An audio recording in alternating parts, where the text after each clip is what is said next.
koki koloba ndenge moko oh nous c'est linga wana ezaka pona même entourage wana ya mabeti ngapi naza victime ya entourage wana ya mabe et la preuve c'est que bato bakanisaki na kolenga na kokima na zimbongo nazo bombango ngai yoto ata minute moko te na lenga te na lakisai na lakisi bato nyonso ke naza pembe naza eloko kobomba te na affronter bato lokuta basuki pe mais comme bandima défaite te baza ko satana te bandima défaite te abandeli lisusu mais bato wana kaka bato entourage ya mabe wana nde bazo continuer mosala na bango eza ya solo président aza na entourage ya mabe na confirmer yango.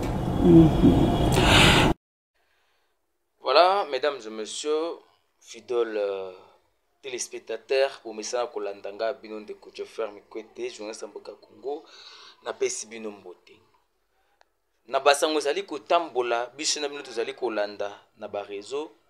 Comme on a été ancien ministre ya finance Mwana Mboka Nicolas Kazadi, proche collaborateur ya tata mokonzi le chef de l'État Félix Tshisekedi Tshilombo, membre de l'IDPS, député national, oyo azali bongo interpellé na butu ya lelo depuis mboka ya Mbujimai akendaki bongo na kaza kaka ya ba séjour na ye pe ba séance ya travail privé kuna na province ya Kasai oriental précisément na Mbujimai esika nini cet ancien ministre des Finances a été interpellé par les services de la CNC et le londe Mwana Mboka Nicolas Kazadi akozonga bongo nengmo mokonzi Kinshasa pour audition na ye boye ba été il sera auditionné devant les services de la CNSS pour na ba mekampe koyeba par rapport à ba propos oyo atenaki à l'égard ya chef de l'État Félix Tshisekedi Tshilombo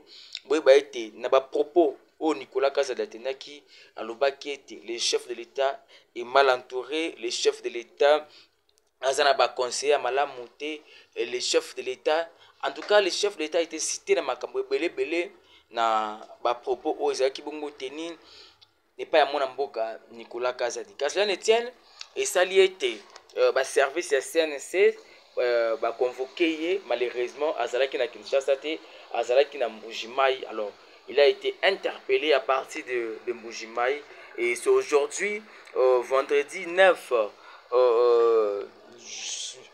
mai plutôt 9 mai que Nicolas Kazadi sera donc de retour dans la capitale quinoise pour que Ali Kabungu n'a qu'à répondre en tout cas à la question où Ekozala Bongo adressée à son égard. Nicolas Kazadi, au-delà d'être ancien ministre ya finance Azalipe également ministre Azalipe également député national Nangambo. Il y a IDPS membre également de l'Union sacrée. Moi, ma question de savoir est celle-ci. Si aujourd'hui, donc, Motuna Nangai et Zalibo, mesdames et messieurs, est-ce que si on est l'ami du chef de l'État, ou soit si nous sommes de la même famille politique que les chefs de l'État, ndenge kopesa biso ndingisa ya koloba to ya kosala o esengela biso kosala. Voilà pourquoi parfois moi je me dis à un certain niveau pouvoir na Congo esengela za la pouvoir moko o ezali dirigé par un militaire. Si le pouvoir n'est pas dirigé par un militaire, soit esengeli pouvoir wana ezala na moi dose ya muke ya dictature parce que on dirait pas politicien congolais ba respectaka ba bangaka kaka mutu oyo azali na esprit wana ya dictature azali na esprit wana ya otie tout et tout parce que on ne pouvait pas avoir ou voir ce genre de déclaration Natango ya Joseph Kabila. Quel est ce ministre membre de la famille politique de Joseph Kabila au telema au salaba allégation oyo ndeko Nicolas Kazadi a salaki lors de cette émission pendant qu'il était ministre.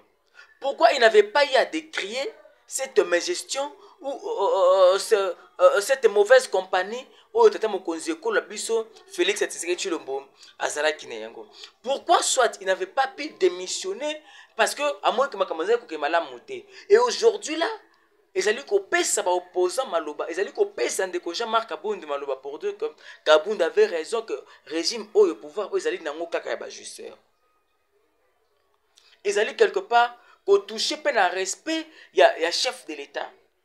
Ils allaient pas quelque part qu'on touchait la confiance oyo mokonzi ya mboka apesaka ba collaborateur na ye. Parce que comment expliquer un proche collaborateur, même famille politique, membre de l'Union sacrée, membre de l'UDPS, ou les Kanako sera ba déclaration oyo d'abord ils allaient quitter sa partie na bino.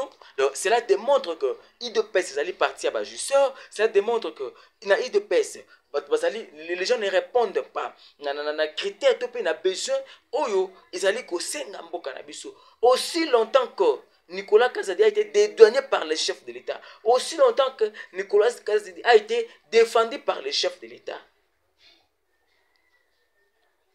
Les chefs d'État a été critiqués. Le président de la République a été critiqué parce que à pour ça qui a raison oyo et qu'il y a qui net c'est défendre Nicolas Kazadi en disant que Nicolas Kazadi c'est un père de famille. Mais aujourd'hui quand Nicolas Kazadi tient des propos oyo ils allaient toucher le respect de tata mokonzi ekolo. Et voilà beaucoup de acharnement parce que les services l'ont interpellé. Beaucoup de acharnement. Non, moi je dirais que Nicolas Kazadi a mérité Oyo Azu. Il doit venir répondre de ses actes à l'Ekanakola Kisa. Quel est ses conseillers Oyo Azali ko répondre par rapport à la mission Oyo Mokonziambo KPC. Parce que quand il dit le chef d'État est très mal entouré, le chef d'État a des mauvais conseillers, c'est Sengala Nicolas Kazadi. Allah Kisa Biso, comment est-ce qu'un chef doit être entouré et quel est le profil Oyo Sengeli pour accompagner Mokonziambo. Je voulais suivre cet élément. Tokozonga pour te commenter les sous en long et en large. 3 groupes des inciviques ont été présentés ce mercredi 9 avril au ministre Lolabé de l'Intérieur et Sécurité, Roycom Amoundé Philippe, par les services de sécurité en province. La première association était celle de voyous urbains qui sèment la terreur au sein de la population à l'aide de leurs machettes. À en croire l'OPJ instructeur, ces hors-la-loi ont été maîtrisés alors qu'ils étaient en train d'exécuter leurs sales besognes. Pour eux, le patron de la sécurité a ordonné leur transfert au parquet afin qu'ils répondent de leurs actes. Puis, c'est un groupe de plus de 60 créateurs clandestins qui ont été présentés au ministre Lolabé de l'Intérieur et Sécurité. Ces patriotes ont dans leur plaidoirie laissé entendre qu'ils entrent frauduleusement dans les concessions minières pour la simple raison qu'ils n'ont pas quoi faire de leur vie. Un homme averti, Roycom Amoundé Philippe a accédé à la demande de ce patriote en manque d'emploi en les offrant de possibilités de servir la nation congolaise. Mina mieka ku disposition ya colonel Prince. Mwana mfamia colonel Prince. Njo kazi yake unafanya recruitment ya bantu bende kujeshi. Tuko na kazi tu ni mbili. Tunafuatana bien. Tuko na kazi mbili ya kumipatia pour le moment. Muna chakula soit mutenda kutumikia service national, soit mutenda kwa armée. Tuko na sikilizana. A partir ya kesho kila mtu unafanya consentement yako volontairement. Parce que moi mnasema amuna na kazi. Muko nenda soit kukanyama, soit munenda kwa armée. Comme ça mutumikie nchi. Tuko na sikilizana. La dernière équipe présentée était celle de 3 voleurs, dont un policier qui s'est livré à voler les biens de la population qu'il est censé protéger. Pour lui, les patrons de la sécurité étaient clairs et c'est l'auditorat militaire qui va trancher son affaire. Toi, tu vas aller à l'auditorat comme ça. On va te juger pour savoir comment tu as quitté Louisa pour arriver ici. Sans document, sans quoi. Maintenant, on t'attrape en train de voler. Tu es dans une bande bien organisée de criminels. Donc, la sécurité, mais pendant que toi tu voles. Sans se lasser, Roycom Amoundé Philippe dit être prêt à tout donner pour que la paix et la quiétude règnent dans les coins et recoins de la province. Cher à Fifi Masuka Saini.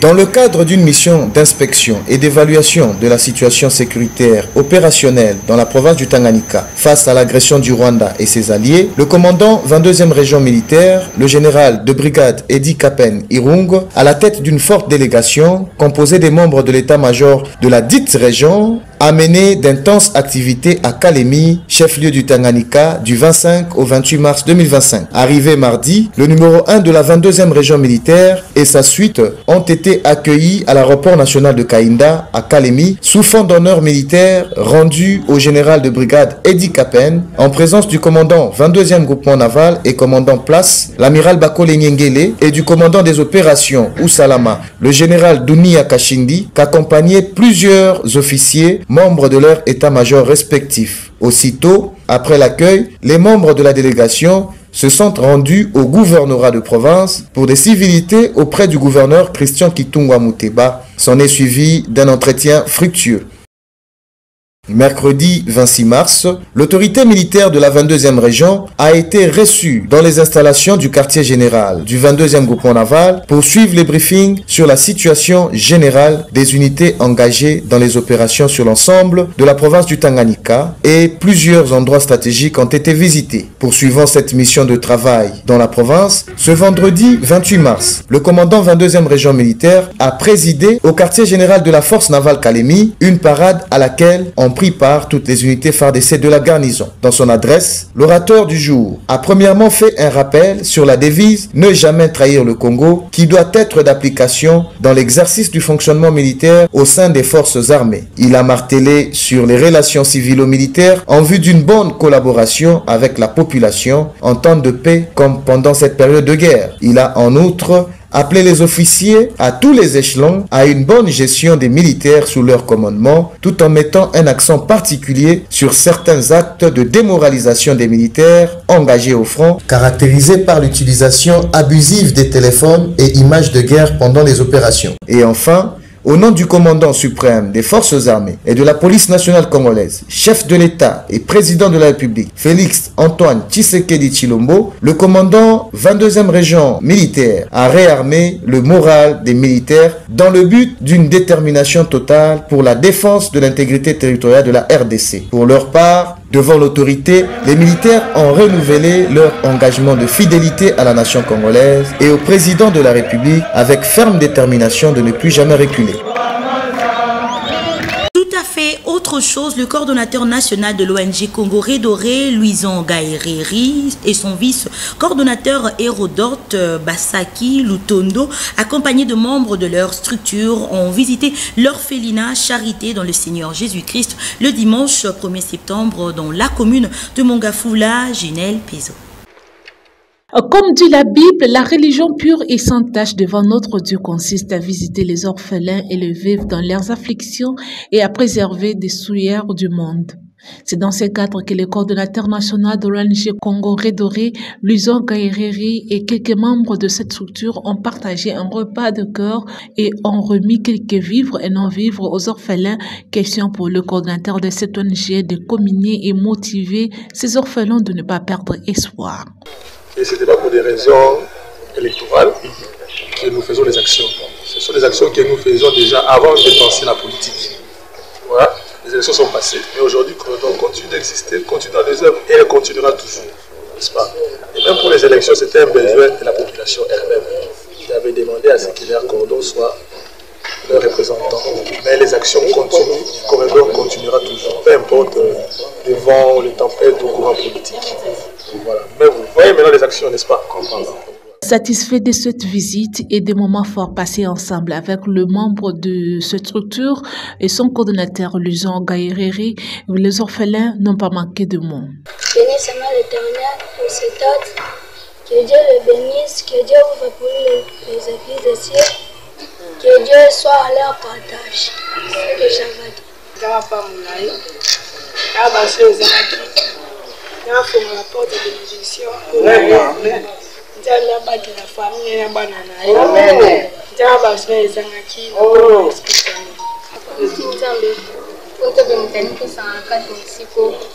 Merci beaucoup pour vos qualités de bisous.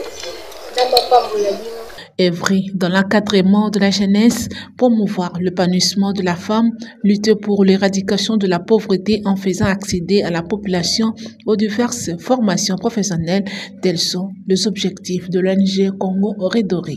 La réunion du comité technique de pilotage du projet Unis pour la paix et la sécurité UPES en sigle s'est tenue le mercredi 16 avril 2025 dans la salle de réunion du secrétariat général de la défense. Au cours de cette réunion, les participants ont évalué les résolutions des différents travaux déjà réalisés en vue de la mise en œuvre de la réforme de l'armée, du renforcement de la redevabilité et du lien armée-population dans les zones de conflit. Ce qu'il faut retenir ici, il y a plus de 2 ans, le ministère de la Défense, à travers le secrétariat général, met en œuvre un projet dénommé Unis pour la paix et la sécurité UPES, un projet qui est appuyé par la délégation de l'Union européenne en République démocratique du Congo. Et dans les mécanismes qui ont été mis en place pour mettre en œuvre ces projets, il y a un comité technique et un comité de pilotage. Et le comité technique se réunit chaque 3 mois en vue de préparer la réunion du comité de pilotage.